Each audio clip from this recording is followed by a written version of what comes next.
personally, I've had a deep connection with e-commerce.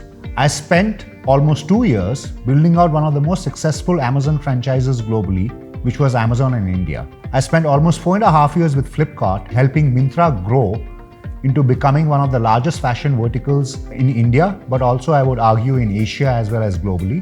My name is Manpreet Ratia. I'm a managing partner with Jungle Ventures, and today we're going to talk about winning at e-commerce.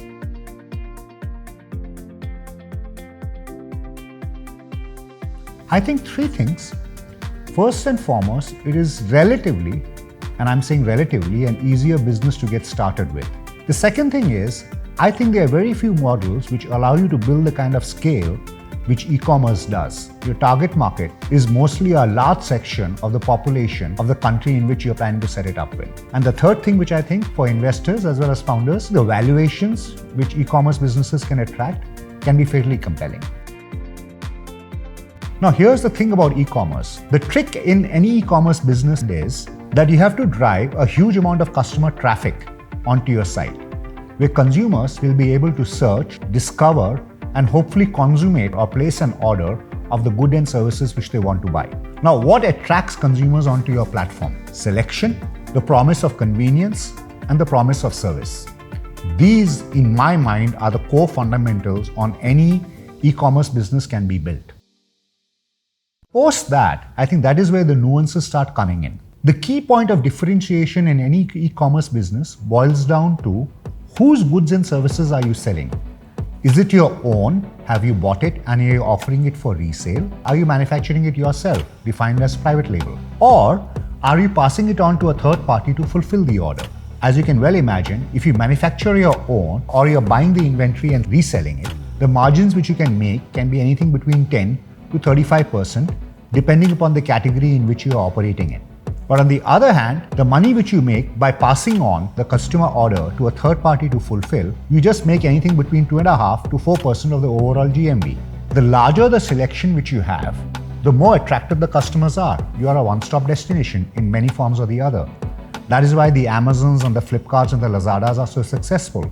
But you can well understand that if I as an Amazon or I as Flipkart were to buy each and every item and offer it for resale, or if I were to manufacture everything, the cost around that will be ginormous. So therefore the question out there is, should I or should I not selectively buy and stock the inventory, or maybe even do a private label play?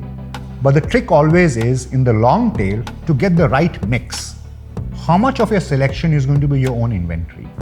How much of a selection is possibly going to be your private label? How much of a selection is going to be third party, which is going to drive the overall not only growth, but also the success as well as the long-term profitability of your business model. I think the challenge out there is what I would call the trade-off between intimacy and scale. A simple factor like, for example, convenience. All of us would love to place an order and get it fulfilled into an hour. But the reality is, doing a 1-hour delivery is far more expensive than 7-day delivery. A commitment of very quick delivery gets more people excited and more people ordering. So how do you find the right balance? What should you be showing a 1-day delivery? Should you be showing a 2-hour delivery? Should you be doing a 3-hour delivery? Getting this right at scale across different demand segments, across different category segments, across different consumer verticals is incredibly challenging. So therefore, to get started is easy, but trust me, building it at scale and growing it at scale is where the complexity starts coming in. And that is why you have a few winners. But once you win, the rewards are ginormous. Well, there is no secret sauce, but there are a few secrets. And maybe the two big ones which come up to me is focusing on your inventory health and hygiene. And the other one is you should be deploying technology at scale across each and every area of your business. Then having razor-sharp control in terms of your inventory is going to be very critical. If you have category managers purchasing inventory on the behalf of the company and then offering it for resale, the most critical matrix which you need to have is sell-through rate.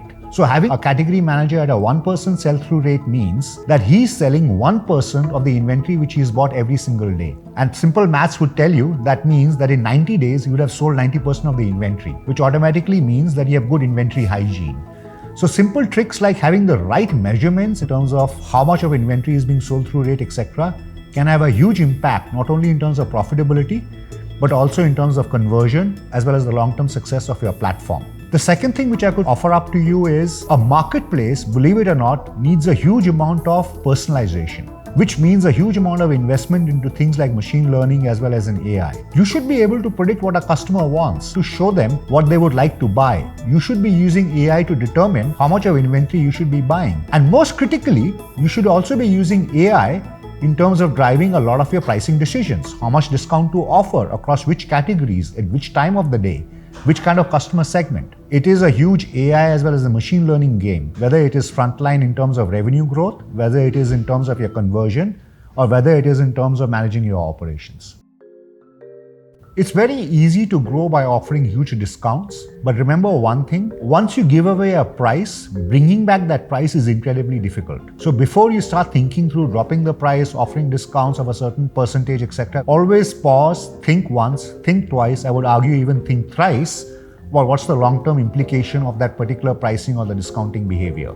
The second big mistake is not enough importance in terms of the quality of talent which you are hiring, defined as operations. Having the right smart people which is focused on solving your logistics problems, not doing these things can have long-term implications, which is sometimes very difficult to recover from. We at Jungle are incredibly proud at the amazing e-commerce businesses we've been helping build across in the region. So please like, subscribe, or leave your comments.